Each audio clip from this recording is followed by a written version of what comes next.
So this is the niche Pyre under the pretty lights. Just doing a quick on the table review so you can see how the side cut kind of sits on the table. Check out the depth of the side cut, see the nose and tail, and just kind of check out the camber profile here.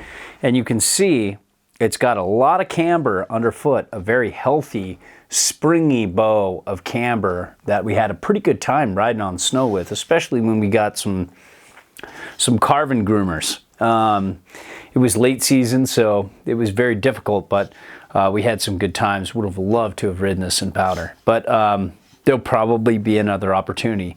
And then you can see it just kind of comes into what might be a little bit of early rise or just basically mostly camber. You know, it kind of comes down here and then kind of just, you know, doesn't really transition up, but wood bends differently from board to board. So what might not be bending well for us might be bending a little more for you.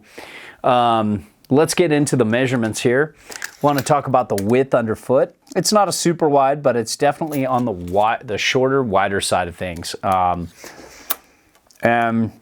if we're going off the back insert, we got 2, 4, 6 inserts, just standard kind of stuff, almost at 28 centimeters under the backmost insert, maybe like 27.8. And then probably about 27.2 in the front. And then now on the front foot, you're looking at almost 28 here in the back, probably, I don't know, like 27.7, 27.8. And then you're looking at about,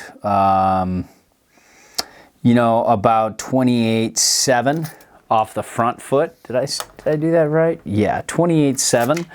So pretty wide there. Now, if you want to talk about setback on board for a powder day, because I know if you're like us, you really like to set it back as far as you can go on a powder day and get that really easy directional float.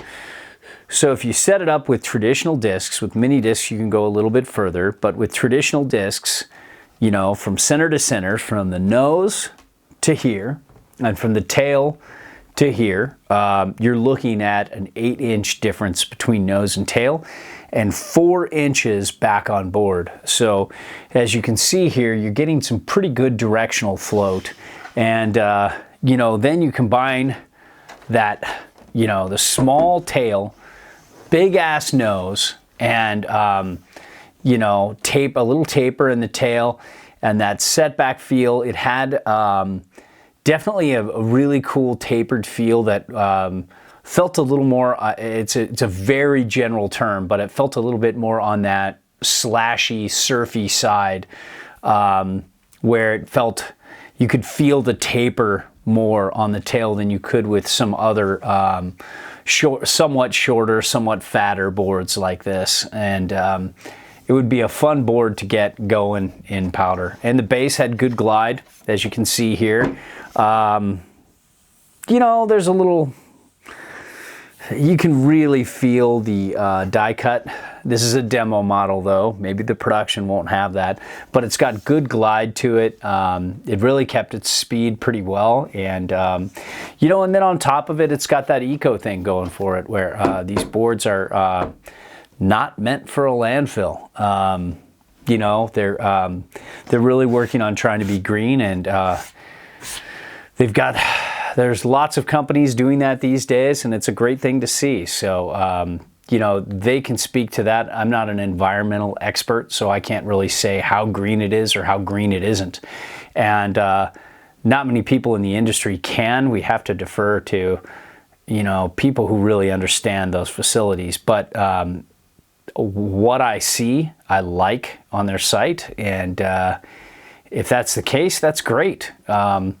And hopefully the durability will come into play, but this is a well-used demo board, and other than a little bit of fraying around the bindings of the top sheet, it doesn't look bad. It doesn't look like it's anything that's seeping through, but you know, it was a good, damp, fun ride. There you have it.